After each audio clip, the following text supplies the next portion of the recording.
Hello and welcome to Predictocast, the podcast where we predict a movie storyline after watching only the first 10 minutes and knowing nothing else about it. I'm Josh, and with me, as always, is Skinner. Hey, Skinner. Hey, Josh. Hey, everybody. I am 511 months old. I was wondering when we would get to that reference, and we did it right out of the gate. Right out of the gate. As a parent, that blew my mind. Well, we'll talk about it. Today on the show, we are wrapping up our discussion of special effects, and we are wrapping up Larry Cohen Month as well. It's been an interesting month. Lots of ups and downs. And I would say this is maybe with the peaks and the valleys you get with Larry Cohen. Maybe special effects is a bit of a valley. I don't. There are things to like about this movie, but overall, I didn't totally enjoy it like I have with the movies of his we've covered in the past. I'm not sure there's a moment I could say in this movie that I enjoyed the movie. Like, as far as like, hey, I'm having a good time watching this movie. Fair, yeah. I don't think it's a bad movie. I think this is the one, and this is this is earlier on than the other ones we've watched. This is the one where he's trying to say something about film and old directors, and like it's very clearly like, what if Hitchcock was crazy? Well, there's a little bit of like the Vertigo Hitchcock thing there with the two leads, the same actor playing two different characters that look the same, which we just fucking love on predictocast. It just, you have one character playing two characters, and in one of the characters they have brown hair.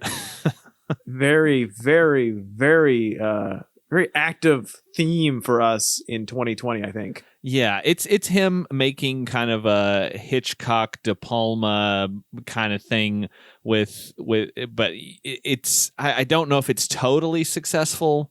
I don't know either. Like, I mean, I figure like the part where Mary Jean walks in and Neville, who, like, without skipping a beat, this person doesn't know walking into the house, like, is watching the Zapruder film and is he's watching the film of Jack Ruby killing Oswald. Yeah, he's like, what makes it real? What makes it real? Because the news told you it was real, and I'm like, okay, this is the thesis of this movie, of this guy who's like, yeah, who's looking for realness in his movie. He's so dead to, like, what is film? What is reality? It's all mixed up. I'm like, okay, I get it. I get that. But also in the meantime, there's always a level of sleaze. Oh, yeah. In our cone pie, right? This is very sleazy. This is a sleazy cake. This has gone beyond pie. We've sliced open the cake, and inside is pie. Oh, wow. That'll throw the internet into an uproar. Inside the pie is sleaze. Sometimes it's a reverse of the internet where everything is cake. This is actually not cake. It's just sleaze. So let's just go through this, because I didn't understand how we got to. I don't understand how we get to the part that you just referenced where he's watching that film of Oswald being killed. Like, Mary Jean, where we left off, Mary Jean, who, as we said in part one, clearly dubbed by someone else, because the same actor plays a character later who is not dubbed, and she sounds normal. So they just... I couldn't be more pleased when Southern accent version of Mary Jean / Elaine is gone. Like, I don't like how she's gone. I'll let you know that. Not totally throw that, but like when her secondary character comes in and she just talks normal. Yeah, what a relief. She reminds when Zoe Lund, who plays both Andrea / Mary Jean and Elaine / Mary Jean, when she shows up in her Elaine character, she sort of reminds me of Margot Robbie in Wolf of Wall Street. She has this sort of Brooklyn accent, and she's very like no nonsense kind of. But yeah, so she steals the keys out of Keefe's jacket pocket. And we also missed that in our predictions. Keefe is a main character throughout this movie. Keefe is, God, I was very surprised by that. Like, I can't tell. The three main leads in this are Keefe, Elaine Mary-Jean, and Neville. So it's Zoe Lund, who is if you look up on her. Her life is way more interesting than like 90% of the movies that are out there. She's had a crazy life. Eric Bogosian, this is very early in his career, like his second movie. He hasn't written his plays yet. He clearly hasn't been on Criminal Intent yet. And if I'm even saying this right, Brad Ridgen? Probably Brad Wren or something like Reen, something like that. Yeah. Wren. Yeah, I can't tell if it's all because Keefe is a moron that his acting is bad, or like these are three at this point unknown people. Yeah, and he's the one who stayed most unknown. Yeah, Keefe is I think Keefe is played a bit as a simpleton. He's so dumb early in the movie. He is so unbelievably stupid when the police come in and he's got no pants on. So she runs out. She goes into the bathroom and sneaks out the window and steals Keefe's car and rides off to go seemingly to find Chris Neville. So previously she called that job service that she has and made up a fake phone call that, apparently Chris Neville had called her and wanted her to be in one of his movies just to piss off Keefe. But then she gets in the car and goes looking for him because she went to a party at his house once. And while she's on her way, she's stopped in traffic and she just buys a newspaper off a guy who's wandering among the cars. And on the front page is a story about how Chris Neville got fired from a $30 million movie. That's brought up a lot in this movie. It is. It's like brought up about like how he wasted all this money and there was like too many special effects, which I think is where the title of the movie comes from, sort of jokingly. But like we never see any of the movie, which is, I was hoping we would get like a clip or something, but I guess obviously it's way outside of the budget. So you just have to They don't even imagine. They don't even really reference what that movie was. No. Because everyone comes up to him and like, he's the guy who spent $30 million on special effects and it went down the toilet. And then I thought of Pup Academy, where the special effects are going down the toilet. And he gives a speech later about like, people think special effects means miniatures and little models and you make them look real. I make reality look fake. That's my special effect. I'm like, what? Okay. How do you spend $30 million on that? Yeah, like tell me what it was. Like if everyone knows it was a bomb and it assumingly came out and they're calling it special effects, you made a movie with spacemen. Yeah, it has to be some sort of sci-fi thing, but they never really go into much detail. Because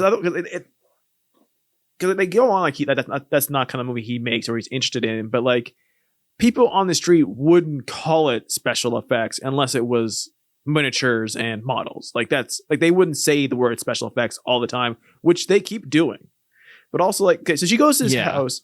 Like it's such a weird, like you said, it's such a weird idea that like she fakes his phone call based on looking out the window and seeing his name on a marquee, and then she actually goes to his house. Which, why is that her first instinct? And then we had to have her outside, and thank God this is the last we really hear her doing her talking. She's like, I've been at a party for you. I didn't get in, but I was here. Yeah. Hello. Again, I'm freezing out here. It is Rue McClanahan doing this voice. It just sounds exactly like her. But she gets buzzed in, and this is when we get to see his amazing 80s masterpiece of a house. This place is wild. It's wild. It's so much stained glass. He's always looking at something incriminating when someone walks in, and people walk in flower all stuff, the time. yes, he's not only looking at incriminating stuff, but he's incriminating himself unintentionally by all of this, like having all these flowers around, and flowers are like sort of a murder weapon in this movie. And it's so weird that he has all of these like flowers just around his apartment. And people like come into his house and get past his assistant and get past everything all the time. Like the people he doesn't know, like the detective, Keefe gets in on him. She gets in on him. It's like, for once, just close the door and like know someone behind you. I know he's obsessed with his work, but come on, like it happens so many times. And you could say like, oh, it's because he's obsessed with being caught. He really isn't. He's very angry when he gets caught. So it's not like it's part of his kink. Also, because it's the early 80s, you can't have someone be artsy and not be obsessed with JFK and Marilyn Monroe. You have to fucking have Marilyn Monroe, Andy Warhol picture up, and they have to be obsessed with the JFK murderer. They have to, otherwise they're not real artists. He's got this cool pool. It's got like he's got so many pools and baths. Yeah, he's got a cool swimming pool that I guess the inside of the pool is painted green, so it looks more like a lake or a pond, less like the sort of typical pool. There's lots of greenery everywhere. There's lots of mirrors. It actually kind of looks more like it's gone. The water's gone bad. Yeah, it does. It less looks like a clean pool and more like, oh, he has not put chlorine in that in a while. And so she wanders around. There's some really interesting dog paintings on one wall that are across from a mirror. So you have double dogs down the wall. And she parakeets. He's got all kinds of. He's got birds. He's got everything. It's. Does that come up later at all, or is that just a scene? I think that's just a scene. I don't think there's anything like the bird doesn't. It's too bad it's not a parrot that could have like mimicked Mary Jean's death throes and caught him that way. That would have been sweet. I thought maybe for a second, because the parakeet screeches while she's walking. Okay, because it's a Larry Cohen film, she walks in his house that she really just kind of came here on a wild hare, right? Like, there's no reason for her to actually have come to see Neville. There's no reason she should have. It's very convenient that she just decides to go there. She just decides to go there. There's catering out because why not? It's just been sitting there, and because it's a Larry Cohen film, someone just walks into a place that's not theirs. There's food's out. She sticks her fingers in and just starts eating. But he says that it's a party / wake for his film career, but no one has shown up. No one has shown up. But then the parakeet screeches, and she just goes, "Who is that?" Like, it's clearly a fucking bird. There should have been a parrot, so that later when Detective Delroy is there, it could have been, "Rah! Stop choking me." Rah! Like, Delroy knew what was going on at some point in the middle of it, right? I mean, he had to. He's my favorite character. We'll talk about him in a minute. Like, he's kind of the reason that I enjoyed the movie. What little I did. His touching speech is very interesting. Yeah, it had to be based on somebody. Yeah. So she is there. She's talking to him. He's talking about real death versus fake death and being very, artsy and highfalutin. And then they are just naked near the pool, lounging, kind of being a little intimate. And he takes off. He walks into his bedroom and he sets up a camera behind a fake one-way mirror. And he's got the lights on and everything, and he's got the camera going. And then he invites her into the bedroom, and he's got a big jacuzzi in his bedroom with carpet all around it. Which we've talked about this before on the show. There was a dog movie we did on Hot Diggity Dog, where there was carpet in a bathroom. And I was livid because of that. And that same reaction happened to me here. I was like, why do you have carpet right up to the edge of this jacuzzi? It's so mildewed. It probably stinks. It's like 1981, like 1980, early 80s just kind of smelled like mildew anyways. But like, you're inviting it at this point. And like, you already have this miniature green pool. It's not like a full-size pool. It looks like a double jacuzzi already. And then also you have a jacuzzi. Well, It's this is the height of 80s luxury, and I mean, he likes to get wet. That's all we're saying. he definitely does, and he's about to, because he gets her in the bed, and then of course he tells her that she has star material and all this bullshit, and they start to kiss and start to have sex, and she hears the camera as it's rolling. And she kind of makes a comment about it, and she sort of reveals that she knows that it's a camera, and then she kind of gets mad at him for secretly filming her while they were about to have sex, which is absolutely right. And she starts like getting mad at him and starts egging him on about how he's a failure as a filmmaker, and how he'll never be able to make a movie again because he's a terrible director, and that's why he was run out of Hollywood. And she just keeps getting meaner and meaner to him, to the point where he gets angry and then strangles her to death. And it is really unpleasant to see, because it goes on for a long time. The movie goes, okay, I feel there's a lot of problems with it, movie in general. The movie does not like women. Period. Yeah, it's not looking at them very kindly, because Keefe has his issues with Andrea because she's a bad woman for abandoning their child and leaving them, and then Neville has his issues with her because she is belittling him and telling him he's not good enough and calling his masculinity into question. And it's like, and then it's these characters who are lashing out at these women. And then the conclusion of this movie really doesn't like women. It really doesn't. And like they make, even though, like, if you think about it, like, this is a lot of bad things that happened to Mary Jean or Adrian, whatever her name is. Andrea, yeah. And yeah, but they call her Mary Jean the entire time. For fucking whatever reasons, because names don't matter. They make her unlikable in a misogynistic way. Yeah. Like, she has had like, she's chased a dream and the dream has failed her, but they make it so like, oh, but you know what, she'll do anything to get success, and she's really a nag, and she's really, if you get past, if you don't give her what she wants, she gets really mouthy. And it's like, she doesn't care about her kid who's 31 months old.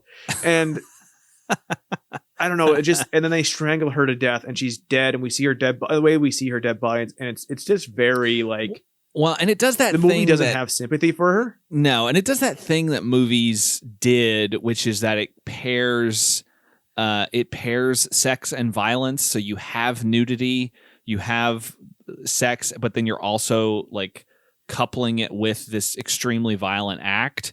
And I think I don't think that it's Larry Cohen's intent to titillate in this moment. Like, it is supposed to be uncomfortable. We see it a lot, by the way. This will flash back to this constantly. Yeah, it constantly goes back to footage of her being strangled. The thing that I was trying to disassociate, because it was like, oh man, this scene's going on for a very long time, and it's sort of uncomfortable, or extremely uncomfortable. But I just kept thinking, like, because Chris Neville is also naked in this moment, and so we see him naked on top of her, strangling her, and I was like, are his balls just hanging out in the scene, or is he wearing a little sock? Because I was trying to disassociate. His Balgosians. Yeah, but like, even like, we'll get to the introduction of Elaine later, but she comes off like, at first she's just a regular person, and then they make it like, oh, she had a nose job, and then they're like, and then they just have her become mean later, just for plot purposes, I feel like. Yeah. So I don't know why they had to make both characters played by the same woman kind of like, no one in the movie really has good intentions. No one. That is like, there's literally not a person in the movie. Keefe is I guess the hero. His ex-wife doesn't love him. She doesn't have to come back with him. Like that's fine. Yeah. You know, like he's a dick and everything. He should never have shown back up, kid or not, right? But like nobody in this movie is the hero, and there's in real life there isn't a hero, but they don't. It's just like it gets hard to watch a sleazy movie where there's no light at times. Yeah. And then so the strangling happens, and then this is a little trick they do a couple times. The screen goes black, and then in white letters, like it's an editing thing, it says Andrea, a film by Christopher Neville. Yeah. Okay. So this only happens a handful Twice, of times, and it's Yeah. not. I don't think it's enough to make it like it feels jarring when it happens. Like It's supposed to be, but it should happen a handful more times than it does if you really Yes. wanted to make some kind of and with point the with it. ending being as meta as it is, because we did talk a little bit about wondering whether this was going to get meta like Anguish did, and it kind of does. It doesn't go as far as Anguish does, but it is sort of meta in that way of like we're at the end of special effects, it turns out we are watching a movie, and like a movie within a movie, and it's a little confusing, and it doesn't like the little screen things come up. Like at one point we get scene description of like, here's the scenes you're about to see, and explains exactly what happens in them. And then we see it happen, and it's 193 versus 212. Yeah, and it's like, why would you show us that? Yeah, I thought that was going to be a thing where, like, here's what Neville was going to film in his film of this film, but instead it's what actually happens. Yeah, but it also might like be what it says- Delroy's film. It also might be Delroy's Because film. at the end, we're watching a film by Philip Delroy. Well, we haven't talked about him yet, but we're about to. We're about to. Like that's as heavy-handed as it gets, though. The way that ends. Yeah. So he washes Neville washes Andrea in his jacuzzi, and then he takes her to her car and leaves it parked near an amusement park on Coney Island. With creepy like this movie's soundtrack is pretty much peak Cohen. Like it's all synth. Yes. And when this happens, we see her dead body in the red station wagon. The wipers are going. She's naked. Her eyes are open. Her tongue's out. We hear like these creepy kid chorus music going on. And I'm like, yeah. This isn't a horror movie. Like we know what happened. We saw her die. Like this isn't a reveal. Yeah. We've seen her wrapped up in ties. See, I wonder if like, I don't want to, constantly feel like I'm rewriting someone who's made more movies than I'll ever make. But like, I wonder if it would have been more interesting if you didn't know exactly what happened right away. Like if you see her going into Chris Neville's, and then you see up to the point where they're like, where he calls her into the bedroom, and then you cut to her in the car, like at Coney Island, and you're like, oh, what happened? And then it's slowly, that Neville's a bad guy, or that something's off about him. You don't know exactly what happened, whether it was an accident or what, but if he's dumping her body, it probably wasn't. And then it kind of goes back and forth of people not quite knowing what's going on, and then it's slowly revealed. And because when he starts splicing in footage of the actual murder into the movie that he's making, like that's where you could reveal like, oh, this is actually different. The lighting's different, or my hand doesn't look like that. And then it sort of reveals this whole thing. But I guess it's not really a mystery, so it doesn't need to do that. But I don't know if it could have been interesting to see like something that's a little more not ambiguous, but yes, mysterious. I think you don't even show Neville at the start. You show like you go by a marquee with his name on it, or maybe a newspaper mentioning his special effects failure, and then you see her body, and then you go from there. Like you open on her dead. Oh, I see. And then Keefe comes to town because he found out that she was dead. Or we don't have Keefe at all.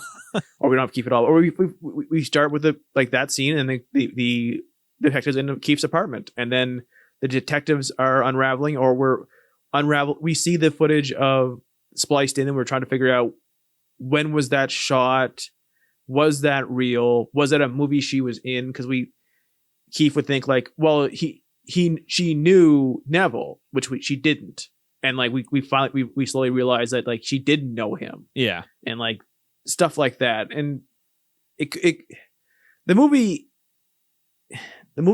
is, because that's not what it's saying. It's not a mystery, and it's trying to say something about filmmaking and reality. Yeah. And the movie industry, it feels made for people who are somewhat in the industry rather than the people watching it. So I'm not sure if it's interested in trying to tell a story that people have to unravel as much as like people are supposed to be like, oh, he's talking about this, and this is actually about this real director. This is about this real. This is what people are like behind the scenes. It could be like a weird reference to someone, like a director that Cohen knew about, or some guy that he knew about, a producer or something, and he was making like Delroy seems like a real shot at like people who should be policing the film industry are just so excited to be in it that they'll let anything happen. Oh, maybe and we know so. that. Yeah, that is like true. It's a real hard shot at like these people get away with anything because everyone just wants their screen credit. The one scene with Brad, his agent now, who's now a studio head, like once you're not on top, they don't love you no more, and they come and make fun of you to your face, even though they used you to get to the top. Like, yeah, that's I'm sure that's really hard when you're a filmmaker and you're part of the industry.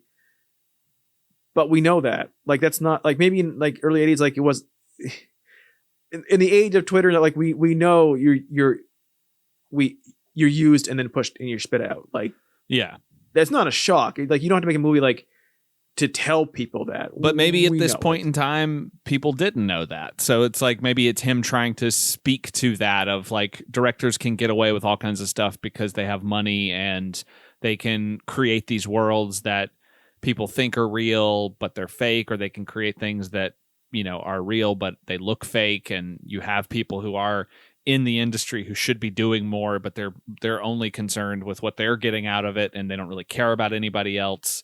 And so, I mean, yeah, it could be Cohen's attempt to do that, because as we've seen, like there are little things that he likes to throw in and little messages that he likes to put into his work about what those in charge not actually caring. Yeah, exactly.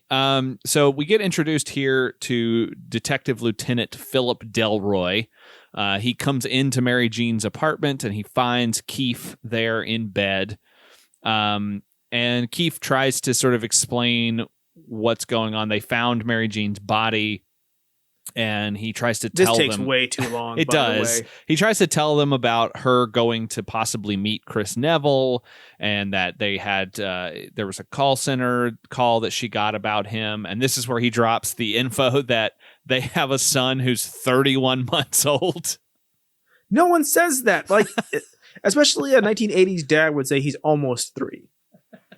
No one would say 31 months. I've heard people say 26 months, and that blew my mind, because once you're past 2, like 18 months is the cutoff, right? I think that is true. That's what I was going to say. I think that once you hit 18 months, that's it. Like, you can say 18 months, and then when they go, how old are they? If it's after 18 months, almost 2. Year and a half, almost 2. That's it. 31 months? That's in a movie that has a bunch of stuff that is surreal. That is the most surreal thing in the whole fucking movie. 31 months. What is he talking about? This is like, and this scene, like, because like we said, I said it takes too long. Like, this killed Keefe's character for me. What I didn't really like from the first 10 minutes, but like he's in there and they're just, look, this movie loves that people just walk into houses and then like the person argues with them, but they're not ever surprised that someone's in their house, in their bedroom. Yeah. Like, he's like, cops, huh? So she do something like, fucker, they're in your bedroom when you woke up. You should be like, holy shit. But he's not. Yeah. But like, they're clearly like talking around her being dead, and he doesn't get it for like 3 fucking full minutes. Yeah. He's like, what she say about me? What's this? What that? What? She's just in the pills. Chris Neville. What's going? And then like after 3 minutes, finally someone says like, you know, you have to identify the body. What? And it's like, clearly that's what happened, but it goes on for such a long time. Like, okay, Keefe's the dumbest person on the planet. Yeah. And nothing he's going to do the rest of the movie is going to ever get me past this now. Yeah. Like, he's been an awful stalker X up until this point. And now he's not only that, he's dumb as bricks. Yeah. I will never care about what he does. Yeah. They call the call center that Andrea called the day before, and he tries to see if there were any calls for her. And the woman on the phone is like, no, she hasn't had any calls from directors for weeks now. And the Delroy notices out the window the theater marquee for Chris Neville movies. And so he starts to put it together what happened, that she probably made up a lie to get away from Keefe, because right now he assumes that Keefe is the murderer, and he assumes Keefe is the murderer pretty much until the end of the movie when Neville is killed. Yeah, pretty much like and then spins it at the end about like, well, we always had our suspicions of this Neville character. You're like, you liar. It's such a fucking wink at the camera. I get like it's what it's supposed to lead to with that last shot, but at the same time it's like, oh, we get it, okay, we get it. But it's the joke is that in his head he knows Keefe killed her, but he's willing to put everything aside to get some notoriety, to get a screen credit, and he'll just let it ride and then arrest Keefe the second the movie's over. Yes, basically. They allow Keefe to go into the bathroom to pee before they take him down to the station, and they realize that they make a comment because they hear him urinating, and they're like, boy, he really had to go. And it just keeps going, and you can hear the water, and then they realize, oh, it's taking too long, so they kick the door in, and he has rigged up like a hot water bottle to hang from the shower, like from the shower rod to drain into the toilet. He like finagled this thing up pretty quickly to be able to get out of there. So now I'm wondering, is Keefe really dumb, or is he just playing? Maybe it's some kind of weird farm trick the boys play on each other that he can do at the like, I don't know, like what do you think was happening?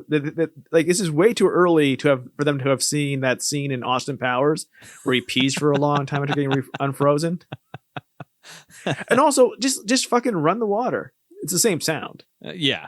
But he sneaks out, he catches a cab, and he asks the cab driver where Neville lives. And of course, the cab driver knows immediately who he's talking about. And he's like, oh, that guy who had that bad movie with the bad special effects. And you're just like, everybody in this town knows who this guy is, apparently. And they know him for that one thing. Like, generally speaking, bombs can kill your career unless you're a white dude, which is what the movie's failing. But like, generally speaking, so say someone was a famous director and then they had a bomb and the career kind of died out, right? If you ask the person on the street, they remember them for the movies they saw. Yeah. Like you don't like someone said John Hughes, they don't feel like, oh, his later career movies that didn't make the money, or you say 16 Candles, right? Yeah. Like they would remember like, oh, and like generally George Lucas. Oh, you mean the guy who directed Red Tails? Exactly. Like certain like the reaction people really have, like, oh, like when the movie comes out and it bombs, they're like, oh man, I can't believe that guy made a bad movie. Then they don't get like movies for a long time, and people almost don't even realize that happened. Like you bring out to them like, like George Lucas hadn't made a movie since Howard the Duck for a while. And they're like, wait, what? Hasn't he? You would never know, because when you were a formerly successful director, and then you're not. At some point, it gets stuck in people's brains of, oh, he made this one great movie, and then I guess he didn't make movies anymore. Yeah, well, that's what they remember. It's kind of the opposite of what we talked about in Deadly Illusion, where no one was talking about that guy falling into Times Square during the ball dropping, but everybody knows who Chris Neville is and the fact that he lives in New York now after his big $30 million movie bomb. Because of the bad special effects. Just make sure you notice that. And also the cab driver, besides immediately knowing how to contact somebody about Neville and everybody at the HQ, being like, oh, Neville's place. Let me look it up in our taxi driver database. He also, for no reason other than when it was, he's like, you want me to drop you off at a gay bar? I'm like, what is this scene fucking doing in this movie? Yeah. This is New York, baby. We just talk about stuff. Yeah. So Keefe goes to Neville's place and he tries a nice striped sweater. Yeah, he tries to get on the intercom, he gets on the intercom and tries to get in, but Neville is like, no, I'm sorry, you're mistaken. I don't know any Mary Jean. I don't know what you're talking about. And if you just called this movie Billie Jean, it would have been so great. Billie Jean was not my lover. It would almost be the whole, like, there's a middle part of the speech he gives later, which basically is the plot of the song Billie Jean. So Keefe turns around and Delroy is there with some other cops, and Neville runs up onto the roof with his camera and is filming Keefe from the roof and trying to get some footage of him as he's getting arrested. And Keefe goes to jail, and he goes to Olive Green jail. And he suddenly has the top criminal defense lawyer in New York somehow. And they don't know what's going on. The cops are unsure of why this is happening. And then it turns out that this guy was retained by Chris Neville. And he says, I don't know anything about Mary Jean or Andrea or anything. Sounds like she was probably a bad person. And he essentially gaslights Keefe into saying, she was probably lying to you, I'm sure. And I don't know her, but she sounds awful. And basically you should be glad she's not in your life anymore. I love that this criminal lawyer comes in. It's a big deal who he is. He talked about how he's nicer than the lawyer from the McCarthy trials. He's meaner than the lawyer from the McCarthy trials, actually.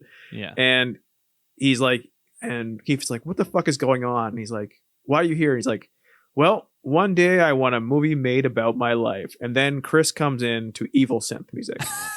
And that's like the whole thing. It's like, okay, this guy's doing a favor for Neville so he can have a movie made about his life.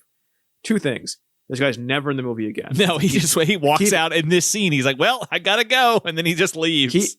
Keefe is still an active suspect in a live murder case. And his lawyer is no longer in the movie.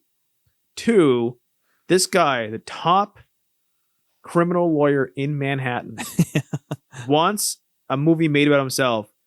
So he's doing a favor to a guy no one will hire to make movies.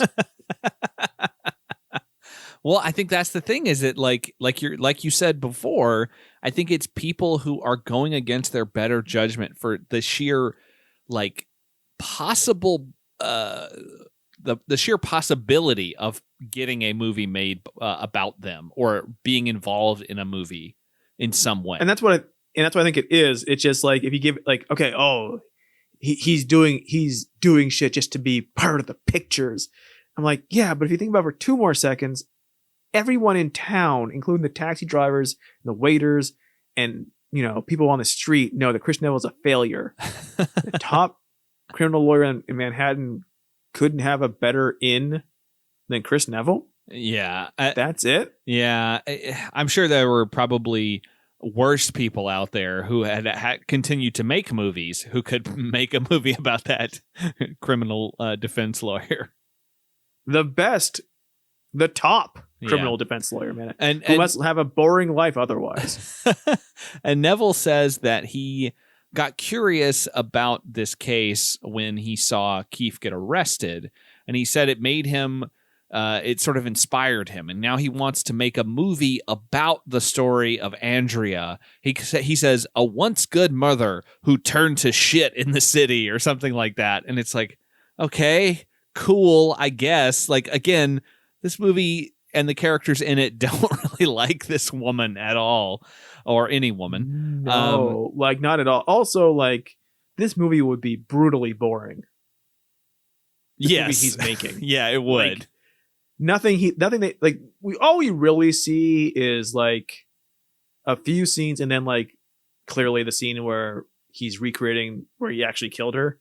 Yes, but like there's like, because that's the only thing they care about. I mean, he's sort of. I don't know if you've seen the documentary, The Act of. I think it's The Act of Killing. Yeah, The Act of Killing from 2012. It's an amazing documentary. It's incredibly disturbing and upsetting, but it's a really amazing documentary. And this is sort of what he's doing. There's like Indonesian death squad leaders.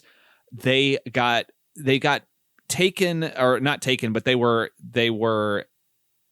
essentially hired to reenact the crimes they committed, these mass killings in these various cinematic genres, and it's these people who are having to confront the things that they did. And it's kind of what Chris Neville is doing with his movie, because he's getting the real people who knew this woman to be themselves in the movie.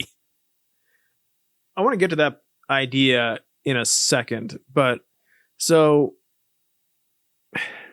we have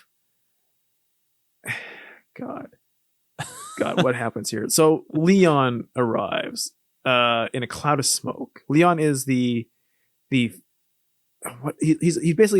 guy who develops the film. Neville, but he on the idea that he won't watch what he's filming, but he is played with such scum and such a smirk. He looks like a little scummy Sam Rockwell. He does, and like 400 feet of reversal, no protection print. Ain't that a little risky? I'm like, A, what the fuck does that mean? B, like, he's like, you didn't watch it, did you? No, of course I didn't. I'm like, Neville, he watched your shit. Yeah. That's okay. So that's a crazy idea that you made a sexual snuff film. Well, I guess that's like a legitimate snuff film. Yeah, you made a snuff film, and then you just gave it to somebody else to develop it for you. Like, that feels like that's something you should do yourself. You should figure out how to do it and not risk that getting out into the world.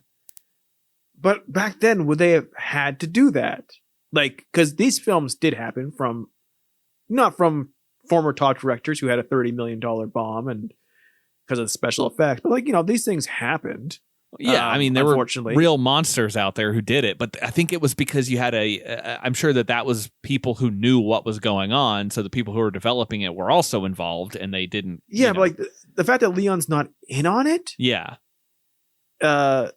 is like he's clearly like, and he's clearly someone who could be in on it. Yeah, because he seems real scummy. He seems real scummy. Like the fact that like he just is like literally like when he finally does watch, he's like, I couldn't help myself. I saw the rose and has had to see what comes next. I'm like, this guy's been talking like this since the moment he entered in a cloud of smoke. Like, why did you? For there's no way you would not have saw this coming, Neville. Like, yeah, he's clearly the guy who's going to like. This guy, like, he comes into your house and he's immediately pulling up your browser history. He's the creep who works at like the photo developer shop inside a Walmart, who, if he sees something a little naughty or someone in a bathing suit, he's making a copy for himself and hanging on to it. And not only that, like if you're like the boyfriend who's developing it, who got the pics, and it's just your girlfriend in a bikini or a bathing suit or a prom dress. He'll mention it to you when he passes you the pictures. Oh my God, you're right. Yeah, looks like you had some fun at the lake this weekend. Oh, we went to the prom. Your girl looked pretty good in her dress. She looked pretty good without it. Too bad you didn't take pictures like that. Just kidding. Am I? I'm coughing because there's a lot of smoke back here. But by the way, back in the day, if you took pictures, somebody else had to see them. Yeah. Like not because you had to upload them. Someone else had to see them.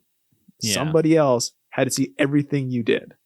And I was even like, I didn't take any crazy pictures, just my friends and stuff or scenery and things. I still hated that whole idea. Well, you know that those, even the most innocuous photos that were developed were probably copied and hung on to by some creeps who worked in the photo mat. There were places like if you took it to like a nice, some of them had like, you know, nicer places because you could get them developed at like your local pharmacy, like your local Walgreens type place, which would have a Kodak center in the back or whatever, right? But there was always there's nicer ones where they were showing off how nice their machine that made the pictures were, and you could see, and they'd have like a window there, you could see movement working, and you could see other people's pictures being developed. You could see their pictures, and I was always like, I shouldn't be able to. This is someone else's life. Why am I allowed to see it? Yeah, but he's gotten this footage developed, and he is watching through the footage of the murder that he committed when the detective walks in and almost sees it. Like, this is so early in the movie, and he almost gets caught immediately. Again, someone has just walked into his place and like walked up right to him while his face is in this machine, watching the dailies of his murder. Yeah, and he Delroy says, like, I know that you're trying to make a movie with Keefe. I know that Keefe is still a suspect, the prime suspect. What are you doing? And then Neville kind of spins it in a way of like, if you let me make my movie, I will let you be a technical advisor, and you can give me the autopsy report so we can make sure that it's accurate, and that then once it's done, you can take Keefe to jail. And Delroy is so swayed by this, as we already kind of talked about, that he is like, yes, I will do it. I will be involved in the making of this movie. This does not seem weird or like a conflict of interest or like it could turn out to be a problem in any way that we're letting a supposed murderer reenact his supposed crimes on film. Yeah, let's do it. It totally makes perfect sense. And I have a question for you real quick here. So I don't want to stretch this out, but like, Delroy does a speech where he comes in and he says, I'm crazy for touching things. Oh my God. Yes. So he goes on, he says, like, I was at a murder scene. I almost touched the thing and I cut my finger and blah, blah, blah. And he has this whole speech. He can't go to museums. He touched things because Neville tries to get him away from his film stuff. Cause he's like, you can't touch that. You know, you'll ruin it. He's like, I love touching things. And he has this whole speech, and for the whole movie, he's got one of his fingers wrapped up in bandages. Was that symbolism for something? Probably. I mean, is that from the murder scene? Did he get pricked by one of the flowers when he's talking about the flowers? Because in that same scene, he's asking him about all the flowers. Does he get pricked by one of the flowers? His fingers already wrapped up when he gets in there. Oh, that's right. So that's what he's talking about. Then he touched the weapon at a crime scene and sliced his finger open. I mean, like we do have at the crime before he brings her into bed. Like we do have Neville prick his own finger on a rose. Oh, and then that's loudly right. Suck the blood. He goes. I'm sure you all just enjoyed that, but like that's what it sounded like. And then so his finger was hurt at this scene, and then Delroy's fingers are bandaged the whole movie, and in the end of the movie, Delroy made the movie. Oh, interesting. So is this a thing that like in the third dimension where the detective, the real person who is Delroy, who made the movie that this movie is a movie of, did he kill? No, I don't think they're saying that. I think maybe they are trying to, maybe it's a fun little like tying a comparison there between them that Yeah, because like he pricked his finger at the murder. Oh, that's what it is. It's that Delroy is always touching things, and he hurt himself, so he gave that to Neville in his movie version. So Neville is also touching stuff and hurting himself. Okay, maybe, I don't know. It gets a little meta and unnecessarily so. If you have totally unraveled the meta on the finger and the prick of the rose, and then Delroy's fingers being wrapped the entire movie, and then Delroy actually made the movie that we watched, that is the movie.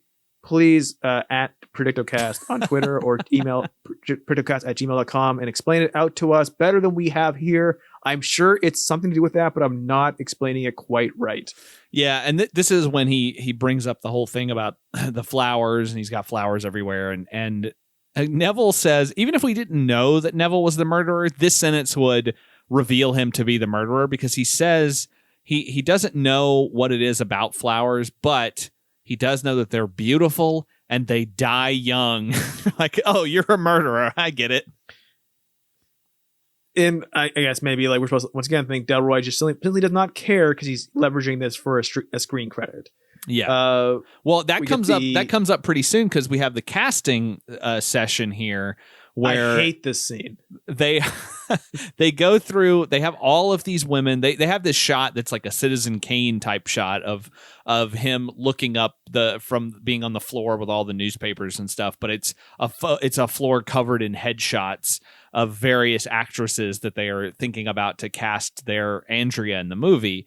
And they have this big session, and Delroy is there. And this is my only like genuine laugh of the movie, is that he's sitting there, and as the women are going through saying the lines in the script, he's like, no, she's not good. No, don't, not her. Like, that was the only part that made me laugh, because then his partner comes in and is like, we have 5 murder cases and you're not helping me. That was funny.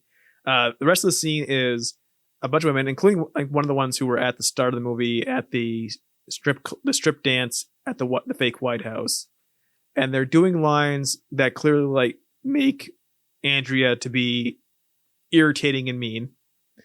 And we get to see them do it over and over and over again, and then they all say it together, then clap for themselves. So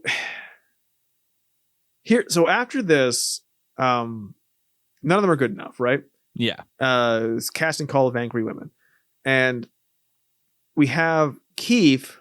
I hate saying his name. Yeah. Keefe go to the Salvation Army. Yeah, so he gave away a lot of Andrea's clothes after she had died. He's been staying in her apartment because Chris Neville took over the lease for it and wants him to stay there to sort of get in character or whatever. He does complain at one point. He goes, "It's Christmas time and I want to go home and see my boy." You don't for weeks. Like, yeah, your little poor cow baby from the first 10 minutes is parentless for this has to be weeks. Yeah, it's a while, but he gave away a lot of her clothes to the Salvation Army, and Neville wants him to go get those back because he needs them to dress the actor that they get to play Andrea.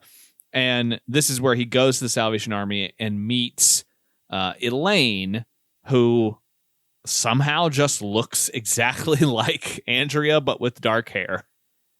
So here's the excuse they give later for this person who just is working at the Salvation Army and seems very grounded at first, right? Later, they have her in a makeup chair to get her hair dyed to look like Andrea. Yeah. And it is explained that she looks like her because they got their nose done at the same place. It's impossible. What a flimsy, because that would imply that they still looked the same before their nose job. It would. Their noses could be slightly different, but like they have the exact same build. They have the exact same body and the exact same face. She's just like, but also that also implies that doctor is just giving out the same noses to everyone. Yes, because that's the joke. It's like he can figure out. She's kind of like acting like, this is my own face. I'm my own person. And he's like, "Are you really? Where'd you get the nose? This doctor on the street?" And she's like, "No." this doctor on this street. Yeah. So like if you're in the business, you know everybody's knows by doctor. But the idea that she is the identical twin of Andrea is explored not at all. She just is, right? Yeah. Like it's not mystical. It's not this weird coincidence. She just is. And here's the thing. The entire point of his movie where he's going to splice together the actual murder footage with the scenes he shoots and stuff really predicates that he needs her to be identical. Yeah. If he didn't find by accident a Salvation Army, and not Neville doesn't know of this person, Keefe finds her by accident. If he doesn't happen to find this person who happens to be by accident, unexplained in the movie by any mysterious forces, like she's a lost twin or anything other than they got a nose job in the same place. If they didn't find an identical person down to every curve of her body, nothing. This doesn't work. But luckily they do. And they don't act like it's a fucking miracle. Yeah, it's not like a mind-blowing thing. Like they could have even tossed in the idea that like, you know, did Andrea like did she have any siblings? Did she have a twin? Or he's like, well, I don't know. She was an orphan or something. And then you're like, oh, well, maybe they were twins separated at birth. Like it could have been anything like that to at least give the idea that maybe they were somehow related. But yeah, they look identical. I took this as when I was trying to like figure it out in my head. This is I don't think the movie's doing this, but like this is why I figure in my head. You know how if you lose yourself in a musical, you're supposed to assume even like if you sit there and you're like, how come they all knew to break out in the song? They all knew the lyrics and they all knew the dancing. But in the world of the musical, they're not actually singing, right? Yeah. It's them conveying the emotion to us, the audience. It's them conveying their emotion, but if you take it as an actual story, the characters didn't actually sing. We just saw a song conveying what happened. Yeah. Which is fine. Like if you should be able to pass that. It's an art form. I don't like musicals, but I think in this movie we know it's the same actress because it's very meta, right? Yeah. And it's supposed to be a like Alfred Hitchcock keeps casting the same blonde woman in all his movies. Yeah. Right. And when she stopped being his movies, he found another one. So that's the kind of the meta of it. I think to them, she looks similar. Yes. Yeah. So I think to us, it's the same. To us, it's the same. To our eyes, it's the same face. It's a shocking like twist of they found an identical person. And a lot of movies do that. Like, holy shit, you're identical. And they spend the rest of the movie trying to figure out why they're identical. In this movie, they move beyond it so fast because to them, she looks similar. Yeah. It's not a spitting image thing.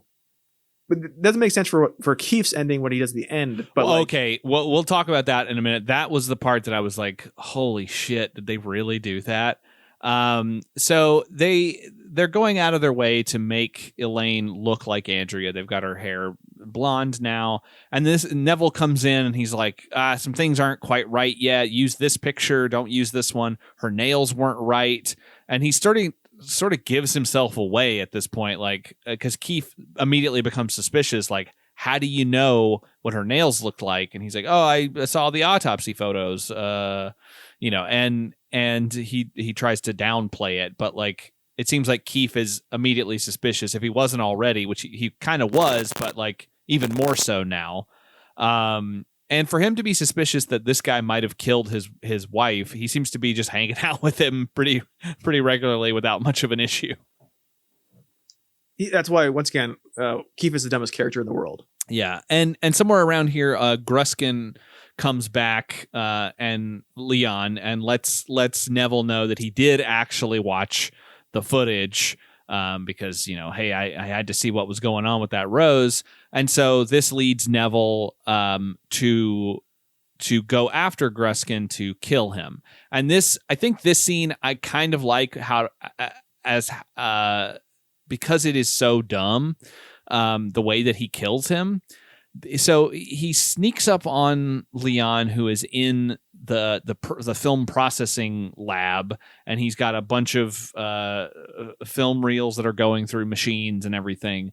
And Neville puts on gloves and grabs just a loose piece of film and then sort of uses that as like a garrote wire on Leon and like strangles him. How does that work? The film industry killed Leon. I mean, I guess that's what the intent is, but like it doesn't make sense I mean, like, yeah, he could have cut himself, but like to the point where he just strangles him to death. It's over the top in a way that I enjoyed, but the rest of the movie like doesn't quite do the same things. Well, he needs to kill more people. Yes, honestly, in film related ways. In film related ways, like crush their head with a camera. It cuts right from this, like right from him choking this guy to death, to him at a big Italian restaurant with Elaine, trying to get her trying to butter her up to sign a contract, even though she's already dyed her hair to look like somebody else. Yes. She has not signed the contract yet, and he's doing a big impression of like an Italian restaurant commercial. Yes. And it's so what a powerful dipshit would do, like the most broad comedy and think he's being clever. Yes. And like I enjoy that if they're making fun of this guy, because this guy would do that and think he's funny. Yeah, and I think it's also the thing of like people are, yes, this guy just had a big bomb. And he was sort of run out of Hollywood, but he's still a powerful enough director that people feel like they have to clap when he finishes to protect his shitty ego. But then so then his ex-agent, Chad. Oh my God.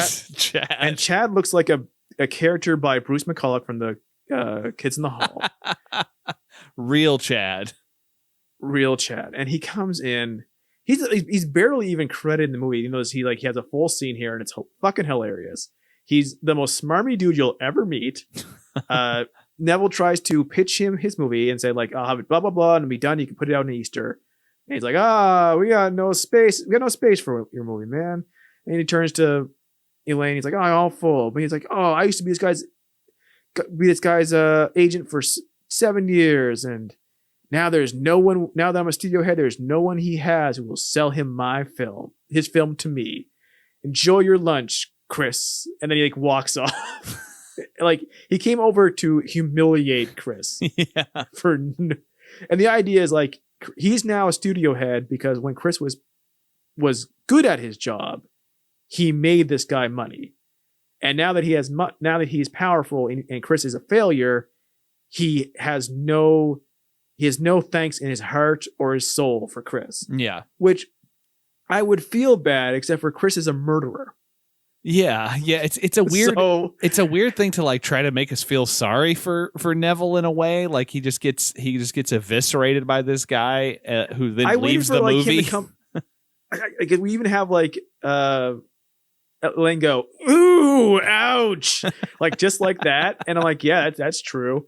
I was expecting later for like Chad to come up and be like an actor that Chris knew, who he paid to do that to make Elaine feel for him. That's what it feels like. It feels like it's all a big setup because immediately after Chad leaves, Neville brings out the contract for Elaine and is like, "Don't read it, just sign it." And then she does, but it actually is Chad, his former agent, who's now a studio head, who just has no gratitude for Neville being a dick to him publicly in front of somebody.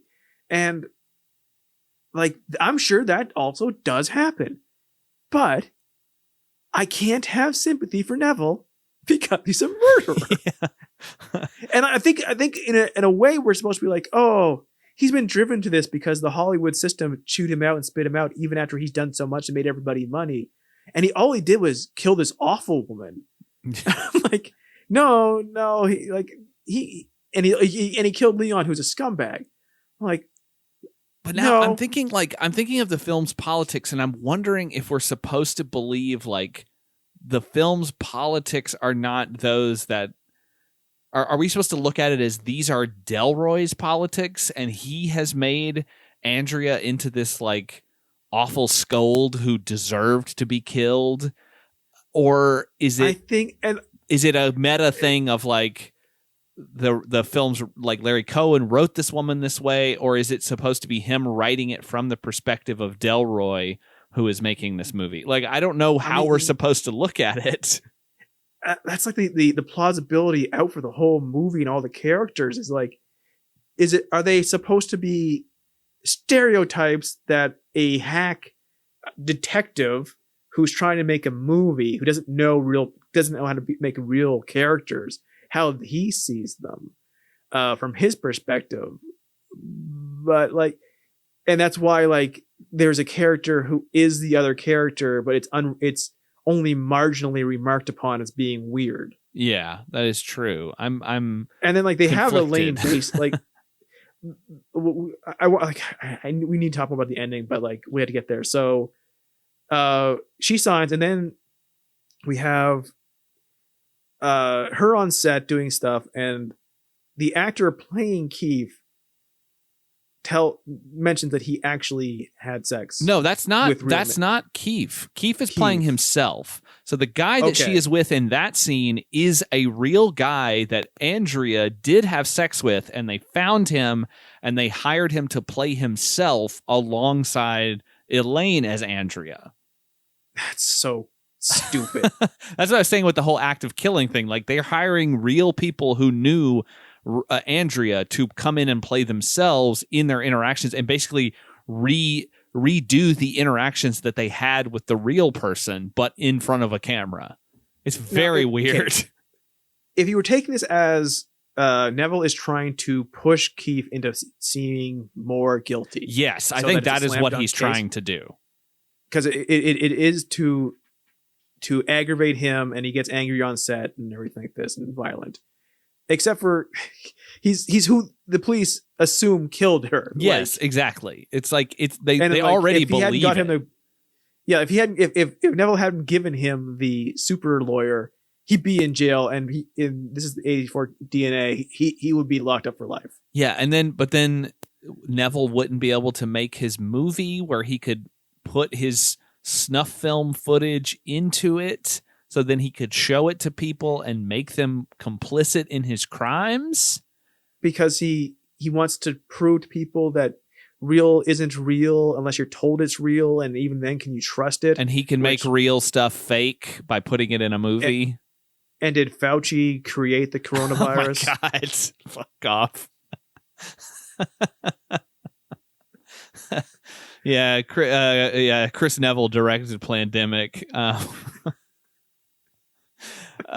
So they have this scene on set, and you know, Keefe gets a little angry and kind of fights with the guy, and then Elaine comes to Keefe's place, and they have they start to get intimate with each other. They have sex. There's this crazy song playing during the sex scene. Crazy song, and it's explaining him what he thinks about her, I guess, but like she just kind of lays there while he nibbles on her chin for a while. Oh, well, there's a whole lot of nipple sucking during this scene, which I was not expecting. I was just rushing through this and just praying like my family didn't walk in on it. Yeah, it's just very laying and praying like she is. It's very it was very jarring. I was like, oh dear, what is happening here?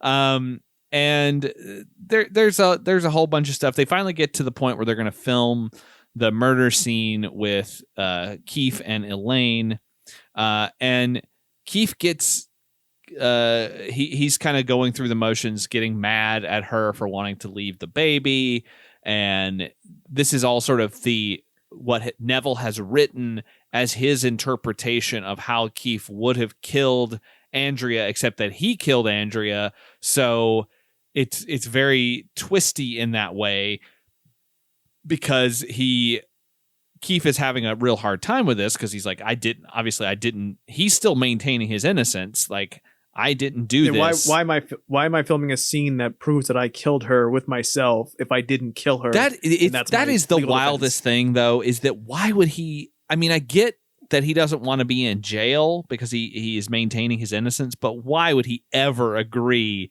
to make this movie where it looks like he killed his wife? Like, no, like it has a scene where he does.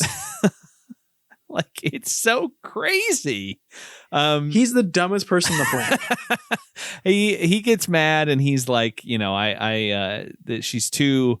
He says that Elaine looks too much like Andrea, and it's kind of making him sick. And they finally it didn't bother with her when didn't bother her when he was actually having sex with her. Yeah, exactly. And also, by the way, too much means she's physically identical to her in every possible way. So they clear the set because Keefe is a little nervous, and they decide to do the love scene with just Keefe and Elaine and Neville handheld. And Neville goes in and he actually puts a rose on the pillow, just like his real murder, to make the footage even more better integrated. And so they start doing it. He makes them fake the murder. And then once that scene is over, we cut to him actually looking at the murder footage. I guess he's kind of looking at both of them. He's looking at the murder footage plus the actual footage of the murder that he committed. And I think he's thinking about putting them together. And Keefe confronts him about footage of, I guess he got the footage that Keefe brought with him at the beginning to show Andrea the cow baby. I totally forgotten by that point, but like, oh, I guess like maybe it's research stuff. Like, he wants to include it in the movie. He wants to use real footage of their child in the film he's making. And he's like, I don't want my kid in the movie. Also, like, it really, once again, it was really helpful that they found an actress who is physically identical to this woman in every possible aspect. And when Keefe was coming in, he saw Neville hide the murder footage behind a bunch of these other film reels. So he goes back inside and he steals that canister after Neville's left. And Neville realizes that he needs that footage to integrate it into the murder footage that he shot with the actors. So it gets very convoluted here because he goes back to the office, finds the footage missing. Then we're at Keefe's place where he lied to Elaine and said that Neville told her to show up there. And it was all a ruse to show her footage of his kid. And the footage that he has is not of his kid, but it's actually of the real murder. But because Keefe is such a dumbass, he messes up the film and destroys it all. Yeah, so like we have this scene where up until now, like she has taken a shine to Keefe from the start. That's why she does this. She takes this job kind of as a favor to him. They have a very boring sex scene.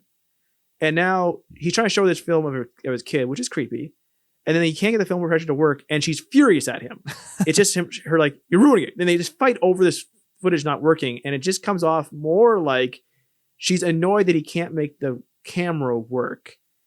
And this is where, from this point on, they basically change Elaine into Mary Jean. Yeah. Where she also hates Keefe for very quickly. She decides he's a moron and a klutz, and she's willing to sleep with Neville. Yeah, and until this point, she hasn't liked Neville, and she's been like, okay, I'm not Mary Jean, I'm not an actress, but like I'm fairly grounded. From this point on, and it leads to the end. They kind of fuse her with actual Mary Jean. Yeah, where she's doing things this character up until this point wouldn't do. This is where we have the scene where Delroy is with Neville, and he says like, I don't care what you do as long as I get my screen credit. Yeah, he shows him he shows him the dailies of the thing, and it's the dailies of the murder footage where he says that the rose on the bed was Keefe's idea. And earlier in the movie, they were talking about these scratches that Andrea had on her back, and they weren't sure where they came from. And Delroy slowly starts to put it together that, it must have been the thorns from the rose that caused the scratches on her back. And if that was Keefe's idea, then that means that Keefe is definitely the murderer, and they're going to arrest Keefe now and finally charge him, and that he only cares about his associate producer credit. And like at this point, Neville is like, I'm in the clear because the footage of the actual murder has been destroyed by Keefe. Keefe's going to get arrested. I don't need to try to kill another person. He doesn't have to. And like, I know his big plan was to insert his actual murder footage into an actual movie and release it to America. But it's not going to work out that way, so he's just going to make a normal movie. So, but he's also going to try to murder Elaine to remake the movie that he made when he killed Andrea. Okay, and this is when the screen goes black again. It says scenes 193 through 212. Keefe discovers Elaine at Neville's house, ... and murders her. Neville attempts to stop him and kills Keefe in the struggle. So this is his notes, because this is not what happens. Yes, okay, sorry. I got that confused earlier when I was saying that it's exactly what happens. It's not. It's a misdirect, yes. Yeah, it's what Keefe wants to happen. Well, Keefe's plan is to... not Keefe. It's Neville's plan is to... this is what, like... what he thinks his plan is, I guess. It's not great. And once again... because this whole movie is Delroy's movie, who knows what the fuck's going on? And like, once again, if you know, if his bandage, if the bandage on Delroy's hands means that in real life he killed Mary Jean, please let me know. No, I don't think it does. But we did jump over one thing, which is that Neville does call and warn Keefe that the cops are going to come arrest him, and he says to come to his place after 11. And when he goes outside, Delroy's standing there, and Keefe punches him, and it looks like Delroy just evaporates because he just crumples into a heap like the fucking Obi-Wan. He becomes more powerful than he could ever imagine. Exactly. I was like, oh shit, Delroy is dead. His soul just left his body. He became a force ghost. The movie. But yeah, so that we're right at the end here, basically. Like Neville tries the same basic tricks on Elaine that he tried on Andrea. Want her to go to bed with him. And she kind of pointedly says, like, I don't really like you. And he's like, well, that's no excuse. And then he just starts taking her clothes off. And it's like, what? Yeah, she's like, usually the actor sleeps with the director before she gets the role. What's in it for me? And then she's like, Keefe wants me to be his ex, and also he's a klutz and an idiot, and I hate him. And it's like, okay, like and like you didn't before, but you know that's one scene really turns you into Mary Jean now, where you think he's an idiot and you're about to sleep with the director. She said she didn't like him, but she lets him take his clothes off, and they get in bed together. And this is where, so the other detective we never talk about because he's not a character. It's Detective Vickers. Yeah. He's outside. He knows Elaine has gone in, but Keefe sneaks in, and he takes out, just as they're very slowly about to reenact Mary Jean's death. She's now naked, and he's setting it up, but she's not as into it. She's like, why are you rushing? Because he wants to get right to it. Apparently she wants to make sweet slow love with Neville, who she does not like. Keefe takes out the power fuses, and we get to see this cool scene where outside Vickers sees through the stained glass windows, like a church, all the lights go out, and this freaks Neville and Elaine the fuck out. Like they're now forced to make love in the dark, and she's terrified of the idea of that, I guess. Well, it's not good for Neville because he can't see any of it. And that's like, if he had just gotten upset and be like, oh shit, fuck, my god, like, because we know his camera won't work with it, but she'd be like, no, it's just dark, coming back to bed, take your time, let's just do this. Instead, she's like, "Holy shit, it's dark!" I'm like, "It's night." Well, because Neville, I think, kind of freaks out, and he's like, somebody is in the house because our lights went off, and they shouldn't. And there's never any power outages in fucking major cities. Yeah. Ever. And he goes out looking for the guy. And we should say that Keefe, when he shuts off the circuit breaker, it's like the old, because it's an old building, so it's the old circuit breaker, like little things, the little fuses where you have to unscrew them. They're like little light bulbs almost that go into the boards. My parents' house had that, and I fucking hated it. I've never seen one of those in person before. I've only seen them in movies, and it was like very wild that it took him. I mean, how long would it take you to unscrew all of those things? It takes a little while. It's also very difficult to put them all in the right spot. It's a pain in the ass. And so Neville goes out. He grabs a pair of scissors. Neville and Keefe kind of start struggling. They're fighting each other. Neville's trying to stab Keefe. And Elaine comes out and is trying to figure out what's going on. And Keefe tells her to put on the fuses. And she finds him with her feet. Yeah, and which is Quentin Tarantino's favorite scene in the movie. Well, there's some bad stuff with the women here, so I'm sure he probably has a fondness for this. I can promise you, he's seen this movie and he has it on DVD. He's probably got it on film, I'm sure.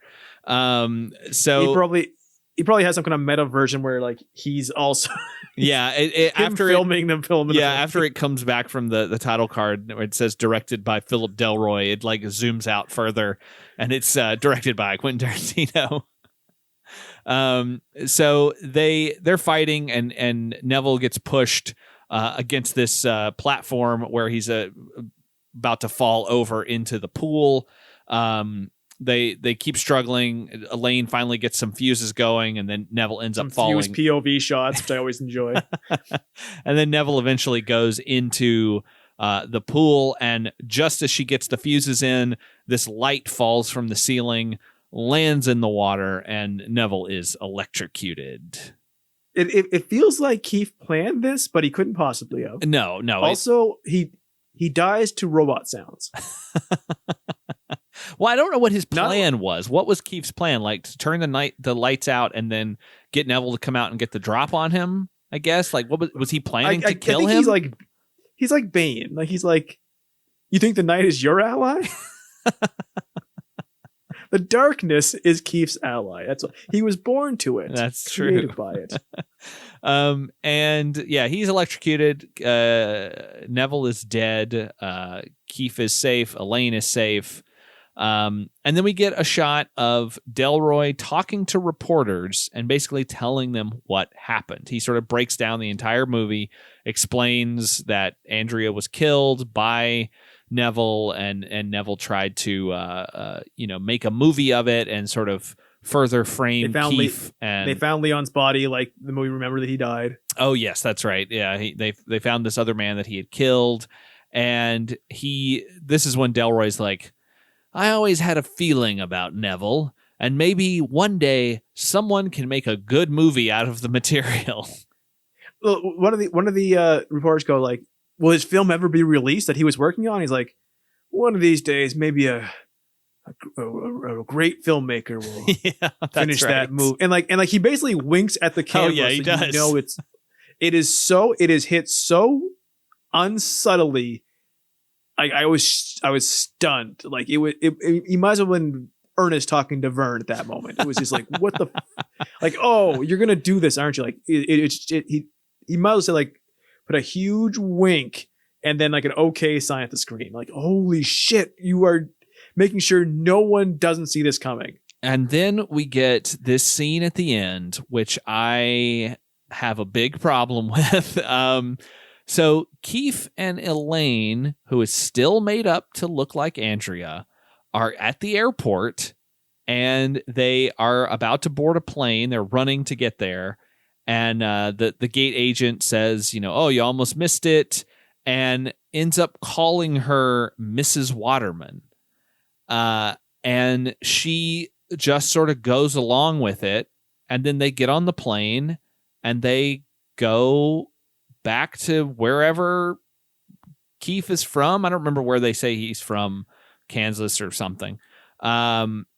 so she pretends to be Andrea. Here's what drives me crazy about this for a couple of reasons. So she's going to go back and raise that little 31-month-old cow baby? She is. Okay, here's a couple of things I have problem with this. Excluding the fact that it's not real because the whole movie is a movie. That's true. Maybe it's just that this is a fake thing that Delroy came up with to make it have a happy ending. It's not happy. It is well known that Chris Neville has been charged it's in the press everywhere with the murder of Andrea. Yes. So people I guess know that, okay. Fair. She's not playing Andrea, but she did marry Keefe, I guess. Or does he call her Waterman or Wilcox? Like according to Wikipedia, she is pretending to be her. Oh, okay. She's gonna go back and live her life like filling that hole for the kid and for like the movie doesn't say that explicitly, but like that's kind of the idea. But also at the same time, because she just looks at her. Everyone knows she's dead. It's probably national news. This famous director killed this person. That is everyone true. knows. Like you can't pretend to be her. Everyone knows she's dead.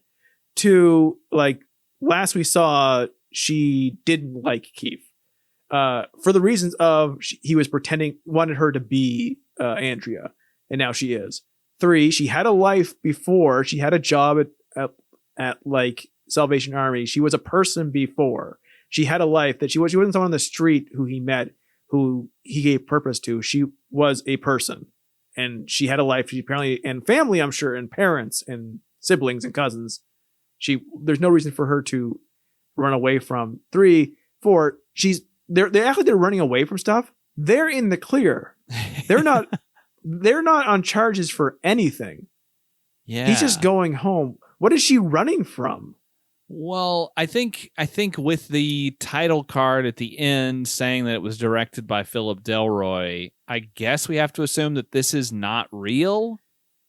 Yeah, it's not real, but it makes like, and that's like the overall like arcing like smoothing butter on top of the toast to make sure it fills all the crannies. Like you could say like, well, Delroy's not a great filmmaker, but like nothing about this scene makes sense besides the fact the movie slowly made Elaine into actual Mary Jane. Like she became more unlikable. She started sleeping with everybody. Like everyone just treated her like she's Mary Jane, and she just became Mary Jane. Yeah, literally at the end. Why would she go? Why would she go to another state with a guy that she barely knows and barely likes to raise a child who isn't hers? And pretend to be that child's mother.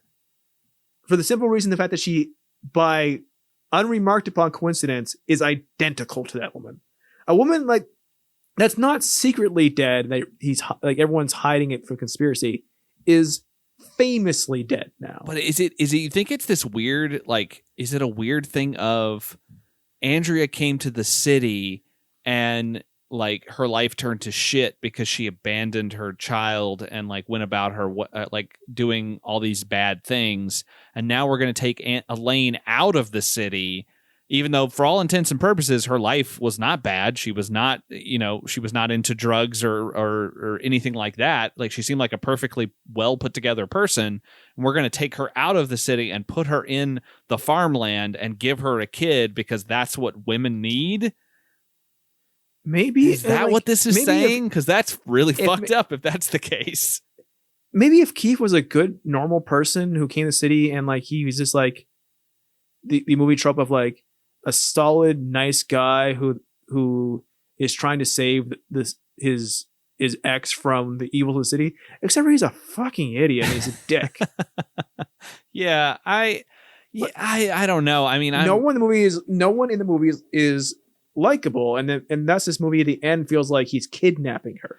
Yeah, it's because she seems very hesitant when they get on the plane. She should be. I don't know. I mean, that's the end of the movie. And then like I said, it says movie by Delroy, and you could assume that Delroy made this movie because he was Neville and he actually killed somebody.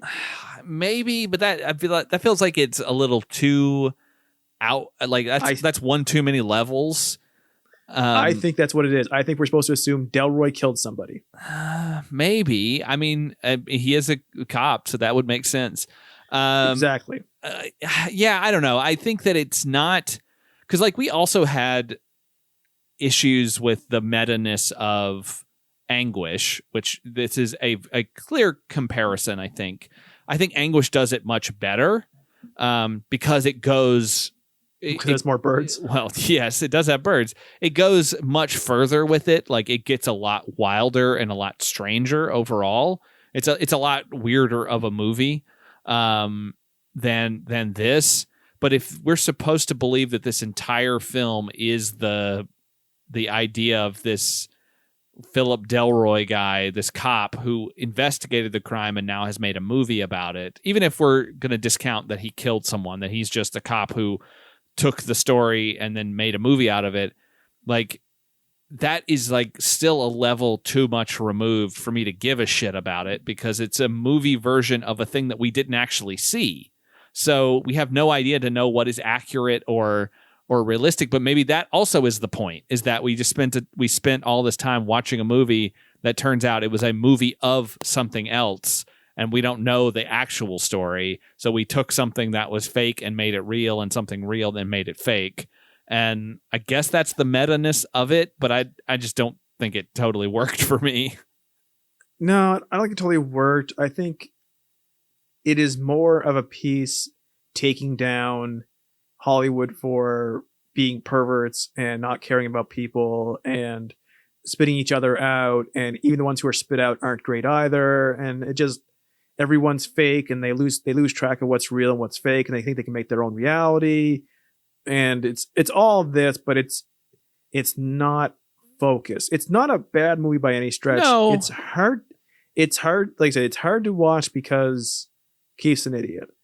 Yeah, and I think the Andrea's murder kind of put me off because of how Andrea's just rough it was. I was like, man, it just cast a pall over the movie. This having her naked corpse sit in the car, like eyes rolled, tongue out for like a good 30 seconds in that one scene. It's like, you're just trying to shock me, and like to make her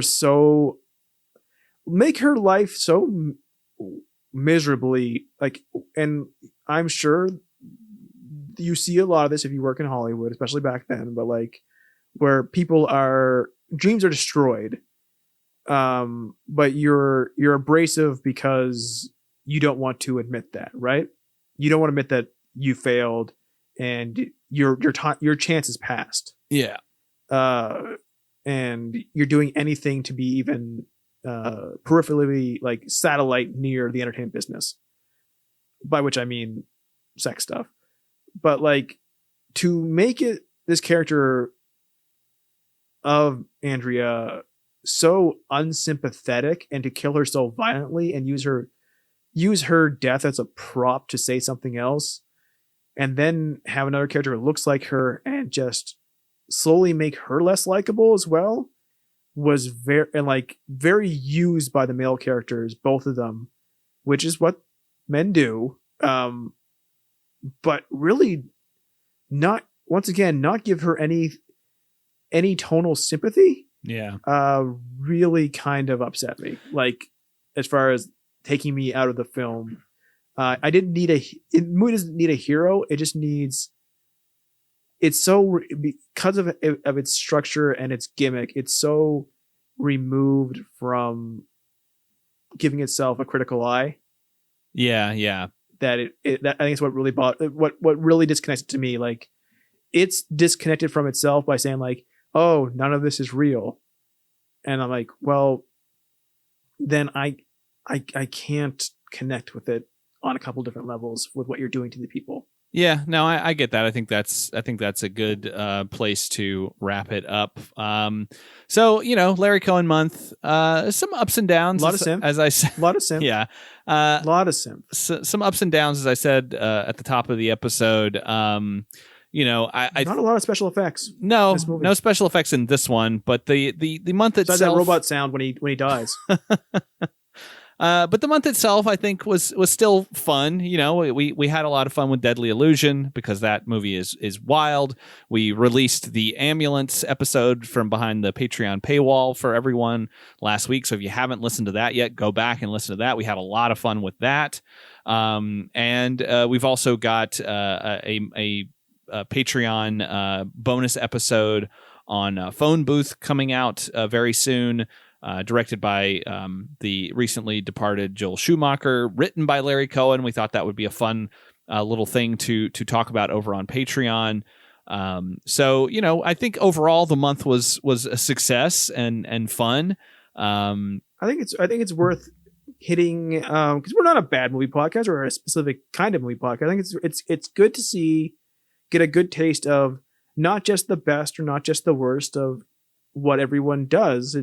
We're going to do a theme month on somebody, and it's not Rue McClanahan. We're doing one particular continuous series from a television movie series. I think it's good to really get a sense of what certain people do best and worst, kind of like all their instincts, and kind of get a full taste of it. Like how we saw Eric Roberts's particular strengths used very well, and used very lazily in the Eric Roberts month, and it was good to see him spanned over a span of time, like how people used him and how he used his own talents differently over time. And I think with Larry Cohen, we've seen where what he does best works very well, and sometimes where it seems a little indulgent.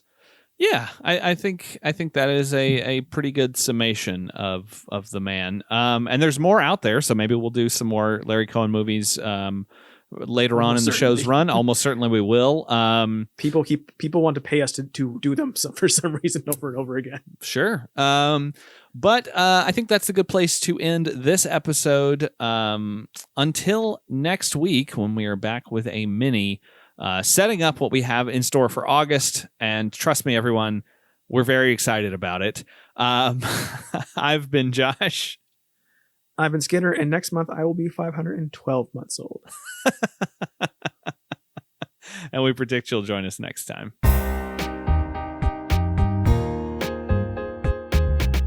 If you like the show, subscribe, rate, and review us over at Apple Podcasts. We're on Twitter and Instagram at predictocast, and you can find our entire back catalog at predictocast.com. Our theme music is by Kyle Sledge. Find more of his work at soundcloud.com/geistmusic. To get monthly bonus content, sign up at patreon.com/predictocast. As always, thanks for listening.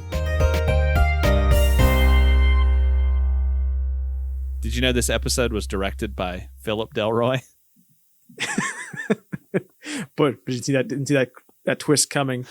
Everyone can really use that podcast credit on their resume. Makes them for life.